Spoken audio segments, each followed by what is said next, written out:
This is Dave Shapiro talking to you from Sacramento, California.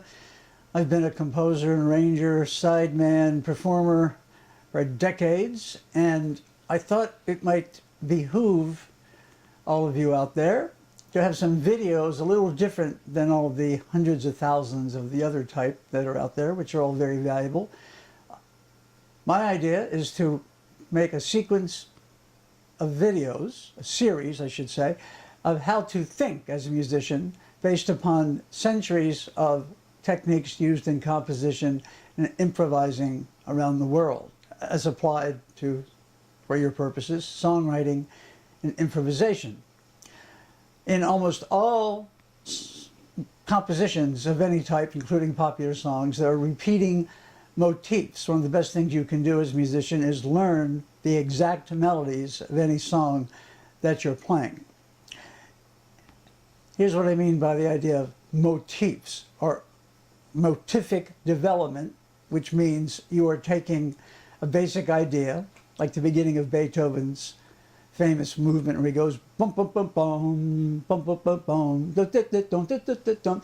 He makes a movement of a symphony out of an opening motif, and that's what we mean by motific development. You can make some almost infinite new ideas out of whatever you have learned at a particular stage in your development if you learn how to use these techniques, which I'm going to do in these very short videos. And we'll put information on these videos later. If you want to get in touch with me, if you live in the Sacramento area, come in person, maybe take some lessons, or we could probably do it on the internet if you're so interested. So anyway, here's what I mean by a motif. Here is the song Yesterday by the Beatles, Paul McCartney specifically. Opening, simple idea. Next idea, also known as a motif. Notice how it ended with the first one. Same rhythm, different intervals.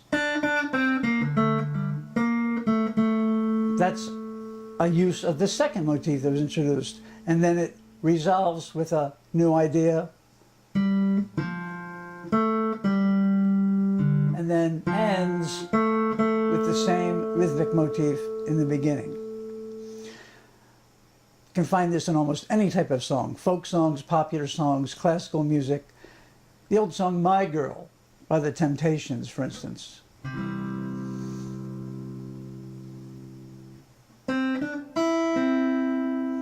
On a cloudy day.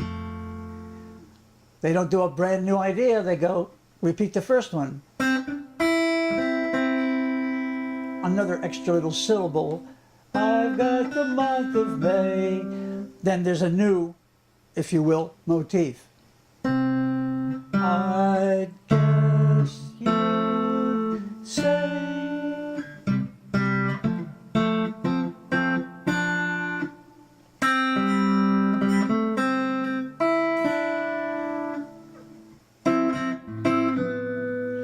Very simple song, simple little motifs, but they do end up repeating.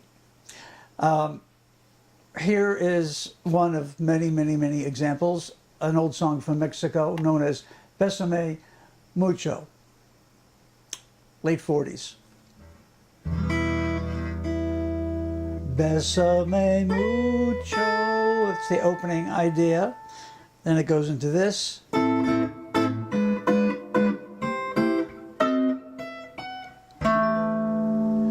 Then that same rhythm in the beginning is used again.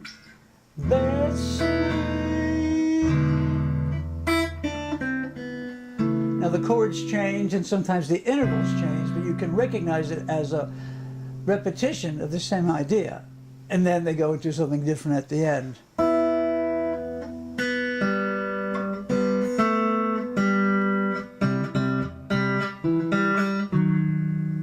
But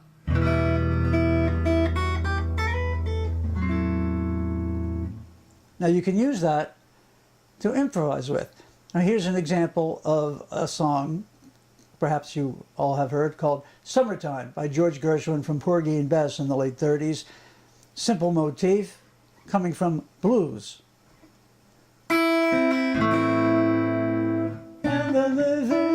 C, C. Then we hear again. Same basic idea. Fish are jumping and the cotton is high. One could use his opening motif to improvise with. Let's see if I can do it.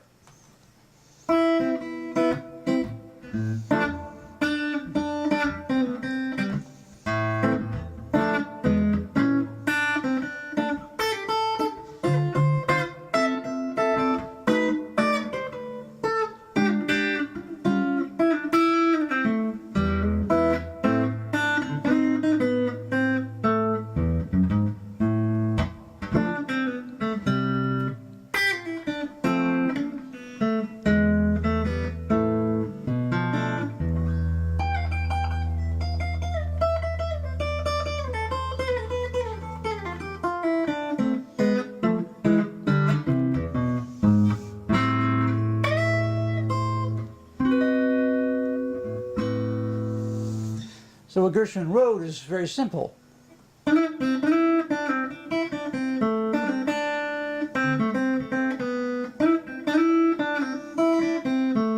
Hush, pretty baby, don't you cry. So in the middle part, I just used that little line and then kept using it.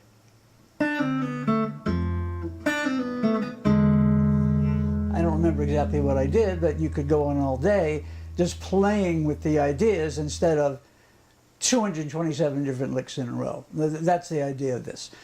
So that's enough for now on the first video in the series. We'll put some information for you and start making some other videos for you all to get some use of. Goodbye for now.